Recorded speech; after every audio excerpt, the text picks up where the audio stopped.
Exam Hunter से जुड़ने के लिए उसके टेलीग्राम चैनल ज्वाइन करना बहुत ही ज़रूरी है। वहाँ पर सारे आपको paid test, daily answer writing program, prelims का टेस्ट, साथ ही साथ क्विज़ वगैरह, फ्री पीडीएफ सब आपको इस टेलीग्राम चैनल पर अवेलेबल है। आपको क्या करना होगा कि आपको जाकर टेलीग्राम पर सर्च करना होगा बीपीएससी एग्ज़ाम हंटर, या यूट्यूब के हर वीडियो के डिस्क्रिप्शन में आपको इसका लिंक मिलेगा। इसको आप ज्वाइन करके इसका लाभ उठा सकते हैं।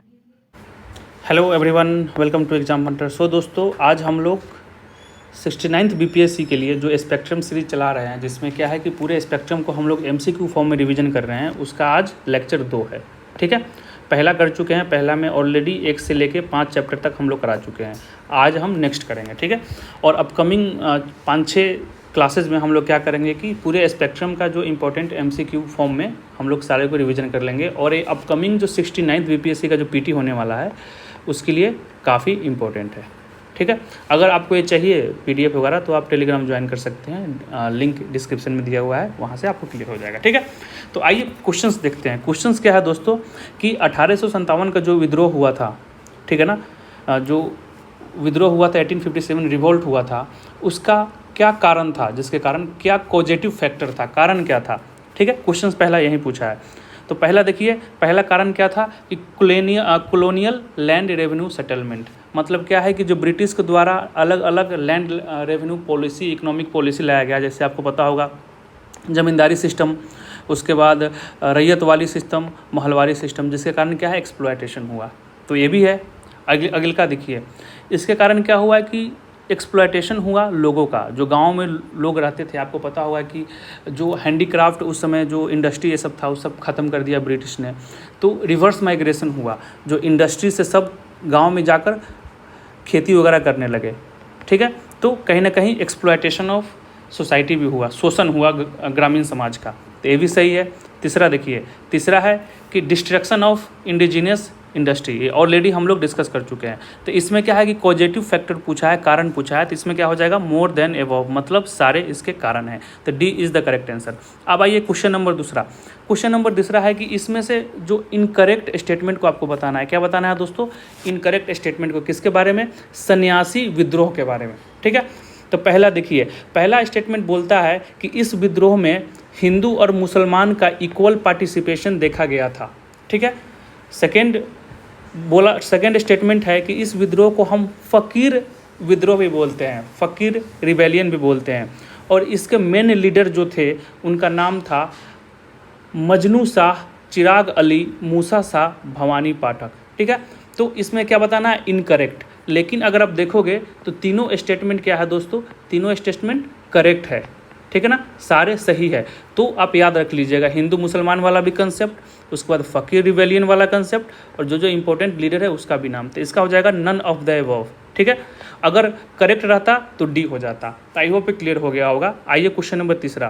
क्वेश्चन नंबर तीसरा है दोस्तों कि Devi Chaudhurani were leading the women in which revolt. मतलब कौन सा ऐसा विद्रोह है जिसको देवी चौधरानी ने लीड किया, नेतृत्व किया। ठीक है, यहाँ तक क्लियर हो गया क्वेश्चन। तो इसका आंसर हो जाएगा संथाल विद्रोह, संथाल रिवोल्ट को किया। ठीक है, तो क्वेश्चन आ सकता है कि देवी चौधरानी किस विद्रोह से रिलेटेड है, तो ये आप ध्यान रखिएगा। अगला क्वेश्चन देखिए, क्वेश्चन नंबर चौथा। क्वेश्चन नंबर चौथा है दोस्तों आनंद मठ एंड देवी चौधरानी नोवेल। ठीक है ना, एक देवी चौधरानी, इनके नाम पर भी एक नोवेल आया है। इसका किसके द्वारा ये लिखा गया है? तो कौन कौन सा है? आनंद मठ और देवी चौधरानी। तो देवी चौधरानी क्या थी? वो अभी हम लोग क्या ऊपर देखे हैं कि सन्यासी विद्रोह में एक्टिव रोल प्ले कर रही थी, और सबको जितने भी वीमेन थे, वीमेन का लीडर थी, वीमेन को नेतृत्व कर रही थी। ठीक है, तो उन पर क्या लिखा गया? उपन्यास लिखा गया है देवी चौधरानी नाम से और आनंद मठ नाम से। ठीक है, तो किसने लिखा है? तो ये लिखा है बंकिम चंद्र चट्टोपाध्याय ने। ठीक है, तो B is the correct answer. यहाँ तक क्लियर हो गया आप तो? अब आइए अगला क्वेश्चन है पांचवा क्वेश्चन काफ़ी इंपॉर्टेंट मुझे लगा है। पांचवा क्वेश्चन देखिए, इजारदार कौन थे? इजारदार, सबसे पहले आपको समझना होगा कि भाई ये इजारदार क्या है। ठीक है ना, इसके बारे में हम डिटेल में समझेंगे। सबसे पहले जो इजारदार था ना दोस्तों, वो राजस्व किसान था, रेवेन्यू फार्मर। अब ये रेवेन्यू फार्मर होता क्या है, इसको देखिए। ठीक है, सबसे पहले इसको स्टार्ट किया था वेरन हेस्टिंग्स ने स्टार्ट किया था दोस्तों। और कहाँ पर हुआ था? तो अवध वाले रीजन में हुआ था। ये है क्या? तो इसमें क्या हुआ था कि जो इंग्लिश ऑफिसर सब होते थे ना, ब्रिटिश ऑफिसर, जो अंग्रेज के जो ऑफिसर सब होते थे ना, उनको क्या कर दिया था कि एक पोस्ट दे दिया था, किसका? इजारदार का, डैट मीन्स रेवेन्यू फार्मर। इस पोस्ट के तहत जो इंग्लिश ऑफिसर है, हमेशा ध्यान रखिएगा इंग्लिश ऑफिसर की बात हो रही है, अवध में किसने? वॉरेन हेस्टिंग्स ने। तो इस पोस्ट का मतलब क्या है कि ये क्या किया था कि अवध रीजन से यही ऑफिसर सब क्या करते थे? रेवेन्यू को कलेक्ट करते थे, ठीक है, रेवेन्यू को कलेक्ट करते थे, कहाँ पर? अवध में। तो आई होप ये क्लियर हो गया होगा। क्वेश्चन नंबर 6 देखिए दोस्तों, क्वेश्चन नंबर 6 है कि मैच द फॉलोइंग मूवमेंट। सामने जो मूवमेंट दिख रहा है उसमें से आपको मैच करना है कि कौन सही है, ठीक है। तो पैका विद्रोह, पैका रिवेलियन से जगबंधु विद्याधर, ठीक है ना, वो रिलेटेड है। अगला देखिए वगैरह राइजिंग, ओखा मंडल, ठीक है, ये भी सही है। अहोम विद्रोह, गोमधर कांवर, ये भी सही है। कुक्का आंदोलन, भगत जवाहर मल, ठीक है। तो ये चारों जो है ना, ऑल आर करेक्ट, चारों सही है। मतलब क्या है कि चारों जो नाम देख रहे हो ना, वो अपने जो रिवोल्ट था उससे वो लिंक थे, ठीक है। तो इसका क्या हो जाएगा? सारे सही है, ये भी सही, ये भी सही, ये भी सही, तो मोर than above, D is the correct answer. I hope clear हो गया होगा। अगला देखिए क्वेश्चन नंबर 7 देखिए दोस्तों, क्वेश्चन नंबर 7 है कि which of the following is correct statement about Wahhabi movement. जो वहाबी आंदोलन के बारे में कौन सा कथन सही है, ठीक है, कौन सा कथन सही है, ठीक है। तो देखो अब पहला कथन है कि इस आंदोलन का स्थापना राय बरेली के सैयद अहमद ने की थी। This movement was founded by Sayyid Ahmad of Rae Bareli, date is correct, ये स्टेटमेंट सही है दोस्तों। उसके बाद इंपॉर्टेंट सेंटर इस स्टेटमेंट का यहाँ पर दिया हुआ है कि रांची था, ये गलत है, रांची नहीं था, ये अपना जो पटना है वो था इंपॉर्टेंट सेंटर, ठीक है। तो स्टेटमेंट 2 गलत हो जाएगा, तो इसका आंसर हो जाएगा ओनली 1, ये इज़ द करेक्ट आंसर। यहाँ तक क्लियर हो गया। अब आओ अगला question, Namdhari Singh sect was founded by whom. Namdhari Singh जो सेक्ट था उसका स्थापना किसके द्वारा किया गया था, ठीक है। तो इसका हो जाएगा बाबा राम रहीम, ये इज़ द करेक्ट आंसर। लेकिन अब अगर थोड़ा बहुत ए ऑप्शन को भी देख लेते हैं, बी ऑप्शन क्या दिया हुआ है? बी ऑप्शन दिया हुआ है भगत जवाहर मल, ठीक है। तो ये किससे रिलेटेड थे? तो ये दोस्तों कुक्का जो मूवमेंट हुआ था उससे रिलेटेड थे, तो इसको भी याद रखिएगा। कब हुआ था? तो 1840 में हुआ था, ठीक है। ये क्लियर हो गया। अब आइए अगले क्वेश्चन की ओर। क्वेश्चन नंबर 9 क्या बोल रहा है दोस्तों कि which of the peasant movement and their leader are correct. मतलब एक तरफ आपको पीजेंट्स मूवमेंट दिया हुआ है, एक तरफ उसके नेताओं का नाम दिया हुआ है, और पूछ रहा है कि कौन सा सही है या कौन सा गलत है, ठीक है। क्वेश्चन क्लियर हो गया यहाँ पर। तो 9वां क्वेश्चन देखो, 9वां क्वेश्चन है कि नरकरबेलिया विद्रोह के जो लीडर थे उनका नाम था टीटू मीर। अगला पागलपंथी का करम शाह, उसके बाद फराजी विद्रोह का हाजी शरियतुल्लाह, ठीक है। तो तीनों स्टेटमेंट क्या है दोस्तों? करेक्ट है, ऑल स्टेटमेंट आर करेक्ट। मतलब क्या है कि जो भी मूवमेंट हुए थे ना, किसान आंदोलन हो गया या ट्राइबल आंदोलन हो गया, उसका हमेशा आप याद रखिएगा कि उसके लीडर जो नेता थे उसका नाम आपको याद होना चाहिए। तो इसका आंसर हो जाएगा दोस्तों क्वेश्चन नंबर 9 का मोर देन एबव, मतलब सारे स्टेटमेंट सही है। अब आइए क्वेश्चन नंबर 10 देखिए। क्वेश्चन नंबर 10 है कि match the revolt with their region. मतलब क्या है कि जो विद्रोह हुआ था और कौन से रीजन में हुआ था उसको देखना है कि सही है या गलत है, ठीक है। अब देखो तमल रिवोल्ट में क्या दिया हुआ है? छोटा नागपुर, ये सही है, छोटा नागपुर रीजन में हुआ था। खोंड विद्रोह झारखंड और बिहार, ये गलत है दोस्तों, ये झारखंड और बिहार में नहीं, ये हुआ था उड़ीसा एंड आंध्र प्रदेश में, ठीक है ना। खोंड किया विद्रोह कहाँ पर हुआ था? तो कुआ विद्रोह आंध्र प्रदेश में हुआ था, सही है। रामोसी विद्रोह, यहाँ पर्वत लिखा गया है, रामोसी विद्रोह ये कहाँ पर हुआ था? ये हुआ था पश्चिमी घाट, ये भी सही है। तो मतलब क्या है, सिर्फ स्टेटमेंट 2 गलत है, ये गलत हो गया, ठीक है, ये गलत हो गया सारे। तो ये आपका बच गया B is the correct answer, 1, 3 और 4। आइए question number 11, Vellore mutiny were occur in which of the following year. Vellore विद्रोह कब हुआ था? बहुत ही इजी है, विद्रोह कब हुआ था दोस्तों? तो इसमें क्या हो जाएगा, हुआ था 1806 में हुआ था, ठीक है। इसमें कोई ऑप्शन नहीं है, तो E is the correct answer, none of the above. चलो आपके लिए एक सवाल है कि जो विद्रोह हुआ था उस समय यहाँ का जो गवर्नर जनरल थे वो कौन थे? कमेंट करके बताइए, ठीक है। अगला क्वेश्चन देखिए, क्वेश्चन दिया हुआ है कि हेयर ले the women who has only man among the rebels. बहुत ही फेमस लाइन है। ये जनरली रानी झांसी को ट्रिब्यूट किया जाता है कि यहाँ वह महिला थी जो विद्रोहियों में एकमात्र पुरुष थी। मतलब जो भी 1857 का रिवोल्ट हो रहा था ना, ठीक है ना, उसमें एकमात्र जो पुरुष था ना, मर्द जो था ना, वो कौन था? रानी लक्ष्मीबाई। ये किसके द्वारा कहा गया है? क्वेश्चन समझ में आ गया आपको? तो एक कहा गया है ह्यू रोज, ठीक है ना, रोज। अब ऐसे याद रखिएगा, रानी लक्ष्मीबाई क्या है? फीमेल है। तो फीमेल को क्या पसंद होता है? रोज पसंद होता है। लड़कियों को गुलाब पसंद होता है ना, तो ऐसे आप याद रख सकते हैं, गुलाब। ऐसे करके आप याद कर लीजिए, ठीक है। अगर याद नहीं होता है तो, याद होता है तो कोई दिक्कत नहीं। The Indian war of independence in written by whom, ठीक है। अब एक किसके लिए लिखा गया था? 1857 का जो विद्रोह हुआ था उस पर लिखा गया था, BD सावरकर के द्वारा। बहुत ही फेमस है, ठीक है, तो इसको याद कर लीजिएगा। अगला क्वेश्चन देखिए, it is difficult to avoid the conclusion that so called first national war of independence of 1857 is neither first nor national nor war of independence. मतलब क्या है कि हम लोग 1857 का जो विद्रोह हुआ था ना, उसको ना हम प्रथम स्वतंत्रता संग्राम बोल सकते हैं, ना ही राष्ट्रीय ही बोल सकते हैं, ना ही स्वतंत्रता संग्राम बोल सकते हैं। मतलब क्या है कि ना इसको हम first nor national nor war of independence, ये किसने बोला था? बहुत ही फेमस लाइन है, ठीक है ना। जनरली हम लोग क्या, हमारे 1857 फर्स्ट वार ऑफ इंडिपेंडेंस है, लेकिन इन्होंने बोला था नहीं, ये कुछ था ही नहीं, ठीक है ना। तो किसने बोला था? तो RC मजूमदार ने। इसको याद रखिएगा, ठीक है। अब आइए क्वेश्चन नंबर 15वां। 1857 का जो विद्रोह हुआ था उस समय कौन से रीजन में कौन से लीडर था, उसको मैच करना है आपको। क्वेश्चन क्लियर हो गया? अब देखिए, तो क्वेश्चन क्लियर हो गया। देखिए, अब दिल्ली में कौन था? बख्त खान था, सही है। बागपत में कौन था? तो बागपत में शाह मल था, सही है। बरेली में खान बहादुर, ये भी सही है। एंड फैजाबाद में मौलवी अहमदुल्ला। मतलब ऑल आर करेक्ट, ठीक है। तो इसका आंसर क्या हो जाएगा? इसका more than above, D is the correct answer. Question number 16 देखो दोस्तों, who said 1857 revolt is not an organized national revolt. 1857 का विद्रोह संगठित राष्ट्रीय विद्रोह नहीं है, ये किसने कहा था? I hope you got your question. अब देखो, अब इसका आंसर क्या होगा? इसका आंसर ये जो ऑर्गेनाइज रिवोल्ट नहीं है ना, ये RC मजूमदार ने भी कहा था और SN सिंह ने भी कहा था, ये दोनों कहा था। हमेशा ध्यान रखिएगा, दोनों कहा था ये बात कि संगठित राष्ट्रीय विद्रोह नहीं है। तो इसका आंसर हो जाएगा D, मोर देन एबव। अब आइए क्वेश्चन नंबर 17वां देखिए, who said that 1857 revolt is just a सिपाही म्यूटिनी। मतलब किसने कहा था कि 1857 का विद्रोह केवल सिपाही विद्रोह है? समझ गए? तो एक किसने कहा था?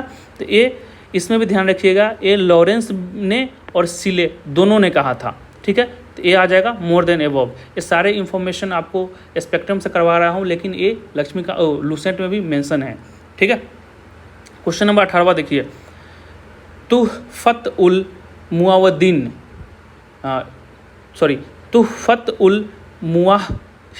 एक बार देख लीजिएगा, 1803। और प्रीसेप्ट ऑफ जस्टिस, वो देख लीजिएगा, इसका प्रोनाउंसिएशन करने में थोड़ा तकलीफ हो रही है, उर्दू में लिखा हुआ है, ठीक है ना। तो तुहफत उल मुवाहिदीन 1803 में एक लिखा गया था किताब, और प्रीसेप्ट्स ऑफ जस्टिस 1820 में किसके द्वारा लिखा गया था? तो बहुत ही फेमस है, ये राजा राम मोहन रॉय के द्वारा लिखा गया था। तो इसको याद कर लीजिएगा, डेट भी देख लीजिएगा, 1803 और 1820 में प्रीसेप्ट्स ऑफ जस्टिस एंड तुहफत उल मुवाहिदीन, ठीक है। अब आइए अगला क्वेश्चन देखिए। अगला एक स्टेटमेंट दिया गया है कि untouchability question is one of the life and death of Hinduism. मतलब क्या है कि जो अनटचेबिलिटी है, छुआछूत है ना, वह हिंदुइज्म के लिए एक बहुत ही गंदा चीज़ और डेथ के बराबर है। अगर अनटचेबिलिटी रहता है तो हिंदुइज्म ख़त्म हो जाएगा, हिंदुइज्म ही नहीं पूरा इंडिया ख़त्म हो जाएगा, ठीक है। तो हमें क्या करना चाहिए कि अनटचेबिलिटी को हमें हिंदू के हार्ट से, हिंदू के रूट, हिंदू के पूरे जीवन से निकाल देना चाहिए, और ये मैसेज हमें पूरे वर्ल्ड को देना चाहिए, ठीक है। तो किसने कहा था? ये कहा था अपने गांधी बाबा ने, गांधी जी ने, ठीक है। अब आइए अगले क्वेश्चन नंबर 20वां। द रेगुलेशन एक्ट ऑफ 1829, जिसमें सती को ख़त्म कर दिया था, first applicable in which presidency. मतलब 1829 का रेगुलेशन एक्ट जिसमें सती को ख़त्म किया गया था। क्वेश्चन पूछा जा सकता है यहाँ से भी कि सती कब खत्म हुआ था? तो इस एक्ट के थ्रू खत्म हुआ था। विलियम बेंटिक साहब उस समय क्या थे? गवर्नर जनरल थे, ठीक है। 1829। तो सबसे पहले ये जो एक्ट है ना, कौन से प्रेसिडेंसी में लागू हुआ था? ठीक है। तो सबसे पहले बंगाल प्रेसिडेंसी में लागू हुआ था, लेकिन आगे चल के 1830 में, ठीक है ना, 29 में जैसे ही पास हुआ ना तो बंगाल में लागू हो गया, ठीक है। उसके बाद 1830 में जाकर ये मद्रास और साथ ही साथ बॉम्बे दोनों जगह लागू हुआ 1830 में, लेकिन सबसे पहले कहाँ पर हुआ था? बंगाल में हुआ था। आइए अगला question, which regulation declared infanticide illegal and equivalent to murder? मतलब क्या है कि अगर शिशु हत्या करते हो तो वह हत्या के बराबर है, अवैध और हत्या के बराबर है। कौन से एक्ट के थ्रू ये विच रेगुलेशन, कौन से रेगुलेशन के थ्रू ये बोला गया था, ठीक है। तो दोस्तों बंगाल रेगुलेशन 1795 का बंगाल नियम और 1804 का बंगाल नियम दोनों में बोला गया था, तो दोनों को आप याद रखिएगा। तो इसका हो जाएगा D is the correct answer, ठीक है। अब आइए क्वेश्चन नंबर 22वां, widow remarriage act was passed in which year? विधवा पुनर्विवाह, मतलब विडो को फिर से विवाह करने वाला जो नियम कब पास हुआ था? तो ये हो जाएगा दोस्तों 1856 में, ठीक है। और अगला क्वेश्चन देखिए, विच of the following statement is correct? इसमें से कौन सा कथन सही है, ठीक है। तो जो विडो रीमैरेज एसोसिएशन है वो किसके द्वारा फाउंड किया गया था? तो विष्णु शास्त्री पंडित, ठीक है ना, किसके द्वारा? विष्णु शास्त्री पंडित, तो ये सही है। विधवा पुनः विवाह संघ की स्थापना विष्णु शास्त्री पंडित ने की थी, सही है, ठीक है। Karsan Das Mulji started Satyaprakash in Gujarat to advocate widow remarriage, ठीक है। तो ये भी स्टेटमेंट क्या है दोस्तों? ये भी सही है, ठीक है ना। अगला देखिए, डीके कार्वे विधवा पुनर्विवाह संघ के सचिव थे, क्या थे? सेक्रेटरी थे, ये भी सही है। इसका आंसर क्या हो जाएगा? डी, सारे सही है। I hope question number 23 clear हो गया। क्वेश्चन नंबर 24वां देखो, विच of the following is incorrect? गलत कौन सा है, ठीक है। तो द नेटिव मैरिज एक्ट जिसको हम क्या बोलते हैं?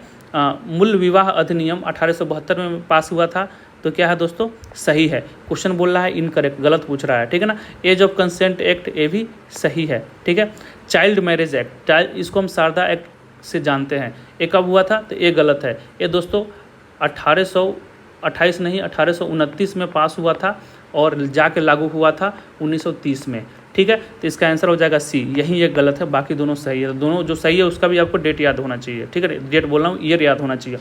विच of the following statement is correct about education of women and women empowerment? महिला की शिक्षा और महिला सशक्तिकरण के बारे में निम्नलिखित में से कौन सा कथन क्या है दोस्तों? सही है, ठीक है। तो ज्योतिराव फूले ने 1848 में पुणे में लड़कियों के लिए पहला स्कूल क्या करा? खोला। कब? 1848 में। किसने खोला? ज्योतिराव फूले ने। कब? पुणे में, ठीक है ना, पहला स्कूल। तो ये सही है, ठीक है। अगला देखिए, the Indian women university set up by D K Karve in 1916, 1916 में डीके कार्वे द्वारा स्थापित भारतीय महिला विश्वविद्यालय की स्थापना, दैट इज सही, करेक्ट है। ऑल इंडिया वुमेन कॉन्फ्रेंस का स्थापना कब हुआ था? ऑल इंडिया वुमेन कॉन्फ्रेंस का दोस्तों तो 1927 में। ये सब याद रखिएगा, डेट जो ईयर जो है ना 1848, 1916 और 1927, ठीक है ना। एक खासकर जो ऑल इंडिया वुमेन कॉन्फ्रेंस हुआ था ये काफ़ी सही, मतलब काफ़ी इंपॉर्टेंट है, तो इसमें सारे सही है, तो D is the correct answer. अब आइए अगले क्वेश्चन की ओर। भारत स्त्री महामंडल 1910 वाज कन्वेड बाई हुम, ठीक है ना, किसके द्वारा? भारत स्त्री महामंडल की पहली बैठक जो 1910 में हुई थी, क्वेश्चन आ सकता है कब हुई थी, तो 1910 में हुई थी, वो किसके द्वारा बुलाया गया था, ठीक है। तो इसका आंसर हो जाएगा दोस्तों सारला देवी के द्वारा, ठीक है। अब आइए अगला क्वेश्चन, जो पढ़े थे कि ऑल इंडिया वुमेन कॉन्फ्रेंस के बारे में पढ़े थे, जो 1927 में किया गया था, उसको किसने फाउंड किया था? मतलब किसके द्वारा अखिल भारतीय महिला सम्मेलन की स्थापना की गई थी? तो हो जाएगा मार्गरेट कजिन, ये इज़ द करेक्ट आंसर, ये इज़ द करेक्ट आंसर। आइए अगले क्वेश्चन की ओर। विठल विध्वंसक newspaper was published by vital विध्वंसक, सॉरी विध्वंसक बोल रहा हूँ, वाइटल विध्वंसक समाचार पत्र किसके द्वारा प्रकाशित किए गए, ठीक है। तो हो जाएगा वल्लंगकर, ठीक है। और फर्स्ट दलित न्यूज़पेपर थे दोस्तों, फर्स्ट दलित न्यूज़पेपर थे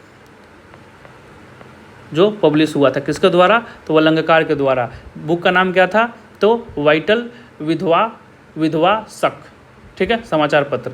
अब आइए अगले क्वेश्चन की ओर। Bahishkrit Hitkarini newspaper started by B.R. Ambedkar, ठीक है ना। तो बहिष्कृत जो हितकर्णी समाचार है ना, उसमें क्वेश्चन पूछेगा किसके द्वारा? तो अम्बेडकर साहब, बाबा साहब अम्बेडकर के द्वारा किया गया था। कब किया गया था? तो हो जाएगा 1924 में। अगला क्वेश्चन देखिए, विच of the following leader publish the newspaper मूक नायक इन 1920। तो ये हो जाएगा इसका भी बाबा साहेब अम्बेडकर। अब आइए क्वेश्चन नंबर 31वां, which of the following statement is incorrect. Incorrect बताना है, इनकरेक्ट, ठीक है ना। कौन सा स्टेटमेंट गलत, कौन सा स्टेटमेंट इसमें क्या है दोस्तों, गलत है। यहाँ पर क्वेश्चन में करेक्ट काट दीजिएगा, कौन सा स्टेटमेंट इसमें गलत है, ठीक है। देखो अब, self respect movement led by EV Ramaswami Naicker in South India, एक सही स्टेटमेंट है, ठीक है। महज सत्याग्रह कब हुआ था, 1927 में बी आर अम्बेडकर ने इसको लीड किया था, ठीक है ना। बी आर अम्बेडकर ने इसको लीड किया था, ठीक है।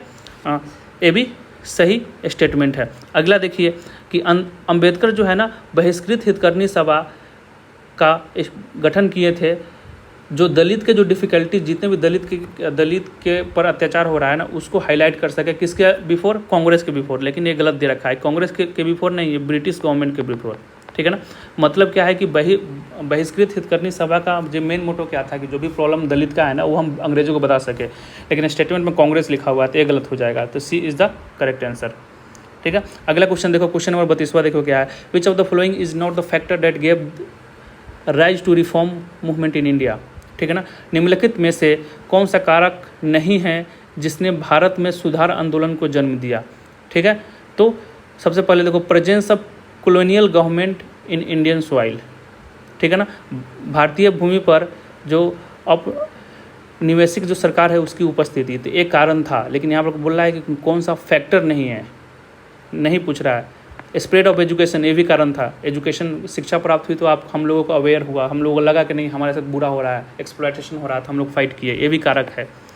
राइज ऑफ नेशनलिज्म, ये सबसे बड़ा कारक है। इसमें सब सारे कारक है, लेकिन क्वेश्चन बोल रहा है कि कौन कारक नहीं है, तो इसका हो जाएगा ई इज़ द करेक्ट आंसर। आइए क्वेश्चन नंबर 33वां। क्वेश्चन नंबर 33वां बोल रहा है कि एक स्टेटमेंट दिया हुआ है कि मैं I want the culture of all land to be blown about my house as freely as possible. मतलब जितने भी वर्ल्ड का जो कल्चर है ना, संस्कृति है ना, हमारे घर से होके गुजरे, ठीक है, और हम उसके आनंद लें, लेकिन ऐसा नहीं कि उस कल्चर में हम उड़ जाए। समझ रहे हो ना, मतलब क्या है कि हम अंधविश्वास होकर किसी और के कल्चर को धारण ना कर ले। क्लियर हो गया।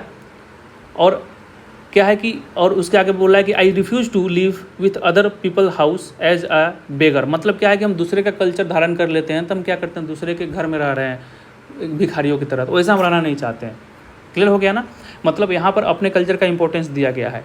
एक किसके द्वारा दिया गया है, तो हमेशा देखिए, ध्यान रखिएगा, ये जो स्टेटमेंट है ना, बहुत ही फेमस स्टेटमेंट है पॉलिटिकल साइंस में, ये गांधी जी के द्वारा दिया गया है, ठीक है। अब अगला क्वेश्चन देखिए, अगला क्वेश्चन भी एक स्टेटमेंट है। अगला क्वेश्चन है कि unfortunately no Brahmin scholar has so far forward to play a part of Voltaire who has the intellectual honesty to rise against the doctrine of Catholic church in which he was brought up. अब Voltaire among the Brahmin would be positive danger to the maintenance of civilization which concept। देखो अब question का मतलब क्या है ना दोस्तों, कि ब्राह्मण से, देखो अब हमेशा जहाँ ब्राह्मण देख लेना वहाँ पर अम्बेडकर मार देना। ये बोल रहा है ना कि वोल्टायर एक ऐसा इंसान था ना जो कैथोलिक चर्च जो बुराई उस समय चल रहा था चर्चों के द्वारा, उसके अगेंस्ट हाथ उठाया था, उसके अगेंस्ट आवाज़ उठाया था। लेकिन अभी जो इंडिया में कोई ऐसा ब्राह्मण जो नहीं है जो वोल्टायर की तरह आवाज़ उठाए जो दलितों पर हो रहा है, क्योंकि ब्राह्मण ही कर रहे हैं ना, जो अपर कास्ट है वही तो कर रहे हैं अत्याचार।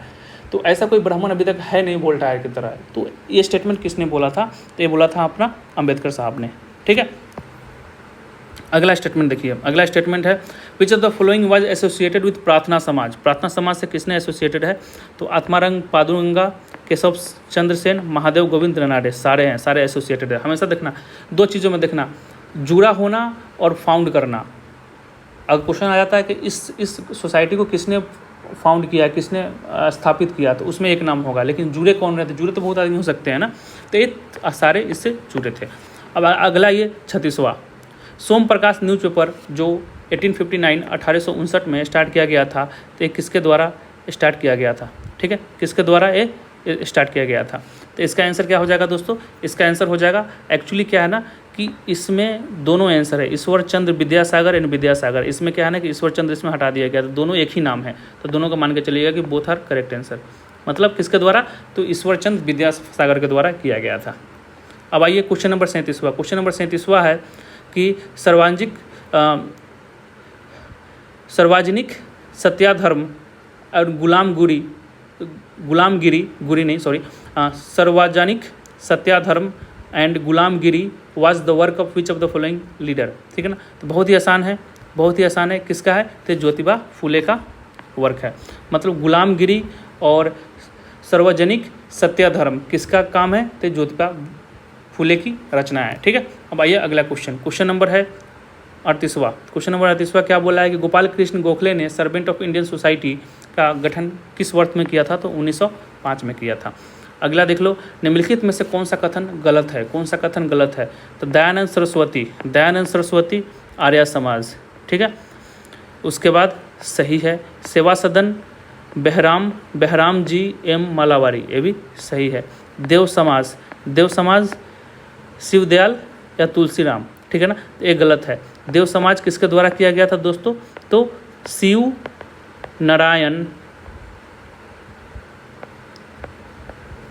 अग्निहोत्री के द्वारा, ठीक है, उसके द्वारा किया गया था। और तुलसीराम के द्वारा क्या किया गया था? तो राधा स्वामी सत्संग। ठीक है, यहाँ तक क्लियर। आज का last question, choose the correct statement, सही कथन को चुनना है। तो जस्टिस मूवमेंट किसके द्वारा? CM Mudaliar, TM Nair and P Tyagaraja. सही है, इस मूवमेंट से तीनों जुड़े हुए थे, नाम याद कर लीजिएगा। Self respect movement EV Ramaswami, ये भी याद कर लीजिएगा। इंडियन सोशल कॉन्फ्रेंस MG नरादे एंड क्या है दोस्तों? रघुनाथ राव, ये भी सही है। तो इसका आंसर क्या हो जाएगा? इसका आंसर क्या? और फरजाई मूवमेंट हाजी सरियतुल्लाह, तो इसका आंसर हो जाएगा E। मतलब सारे सही है, ऑल आर करेक्ट। ठीक है, आई होप यहाँ तक क्लियर हो गया। तो ये अच्छा लगा होगा, थैंक यू सो मच देखने के लिए। अगर अच्छा लगा होगा तो फ्रेंड को शेयर करो। फिर अपकमिंग वीडियो कल इसका आएगा। फिर मिलते हैं अगले दिन। Thank you so much.